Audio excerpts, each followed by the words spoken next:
Hello friends, അസ്സലാമു അലൈക്കും. അപ്പോൾ ഇന്ന് ഞാനൊരു ആപ്പത്തിൻ്റെ റെസിപ്പി ആയിട്ടാണ് വന്നിട്ടുള്ളത്. അപ്പോൾ ഒരു പാത്രം എടുത്തിട്ടുണ്ട്, അതിലേക്ക് ഞാനിതാ പച്ചരി ഇടുകയാണ്. പച്ചരി 2 കപ്പ് പച്ചരിയുടെ അളവാണ് പറയുന്നത്. ഞാൻ 1/2 കപ്പ് കൊണ്ടാണ് 4 പ്രാവശ്യം കാണിച്ചത്. പിന്നെ ഒരു ടേബിൾ സ്പൂൺ ഉഴുന്ന്, ഒരു 1/2 ടീസ്പൂൺ ഉലുവ. അതിന് ശേഷം നന്നായിട്ട് കഴുകുക കേട്ടോ. കഴുകിയിട്ട് നല്ല വെള്ളം തന്നെ ഒഴിച്ചിട്ട് മൂടി വെക്കുക. ഇനി നമുക്ക് രാത്രി എടുക്കാം. നല്ല പൂ പോലത്തെ ആപ്പാണ് കേട്ടോ, നല്ല ടേസ്റ്റ് ഉണ്ട് ആപ്പം. ഇപ്പം നിങ്ങൾ ഒരു പ്രാവശ്യം ഇങ്ങനെ ഉണ്ടാക്കി നോക്കി. അത് ഞാനൊരു മിക്സിയുടെ ജാറിലേക്ക് ഇട്ട് കൊടുക്കുന്നുണ്ട്. എനിക്ക് ജലദോഷം ഉണ്ട് കേട്ടോ, അതാണ് സൗണ്ടിനൊരു വ്യത്യാസം. എന്നിട്ട് ഞാൻ ഈ നല്ല വെള്ളം ഒഴിച്ചു വെക്കാൻ പറഞ്ഞത് എന്താണ്, ആ വെള്ളം തന്നെയാണ് ഞാൻ അരയ്ക്കാൻ ഉപയോഗിക്കുന്നത് കേട്ടോ. നമ്മൾ കുതിർത്താനിട്ടില്ലേ, ആ വെള്ളം തന്നെയാണ് അരയ്ക്കാൻ ഉപയോഗിക്കുന്നത്. അതിനത് അരച്ചൊഴിക്കുന്നുണ്ട് കേട്ടോ. 2 ബാച്ചായിട്ടാണ് ഞാൻ അരച്ചെടുത്തത്. അതിന് ശേഷം നന്നായി ഇളക്കി മിക്സ് ചെയ്യുക. ഇപ്പോൾ ഉപ്പ് ഒന്നും ഇടണ്ട കേട്ടോ, നല്ലോണം ഇളക്കി മിക്സ് ചെയ്തിട്ട് വെക്കാം. മിക്സിങ് നന്നായി നടന്നോട്ടെ കേട്ടോ.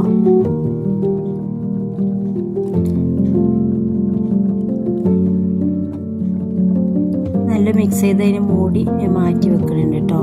ഇപ്പോൾ രാവിലെ ഇതാ പൊങ്ങി വന്നിട്ടുണ്ട്. എൻ്റെ ആപ്പം പുളിക്കുക ഒന്നും ചെയ്യൂല കേട്ടോ, നല്ല ആപ്പായിരിക്കും. ഞാൻ എൻ്റെ ആപ്പാകൊണ്ട് പറയല്ല, നല്ല പുളിക്കാത്ത ആപ്പാണ്. പിന്നെ അതിലേക്ക് ഇതാ ആവശ്യത്തിനുള്ള ഉപ്പ് ഇട്ട് കൊടുക്കുക. സോഡാപ്പൊടി ഒന്നും ഞാൻ ഇട്ട് കൊടുത്തിട്ടില്ല കേട്ടോ, വെറും ഉപ്പ് മാത്രം ഇട്ടിക്കണത്. നിങ്ങൾ ഇതേപോലെ ഒന്ന് നിങ്ങൾ ഉണ്ടാക്കി നോക്കി, നല്ല ടേസ്റ്റുള്ള കിട്ടും കേട്ടോ ആപ്പം.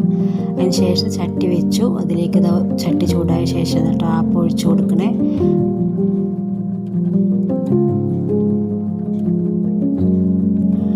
ഒഴിച്ച ശേഷം നന്നായി ചുറ്റി കൊടുക്കുക കേട്ടോ. ശേഷം ഒന്ന് മൂടി വെക്കണം.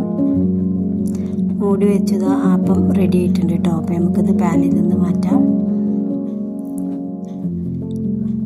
നല്ല ആപ്പാണ് കേട്ടോ, നിങ്ങൾ എന്തായാലും ഉണ്ടാക്കി നോക്കി.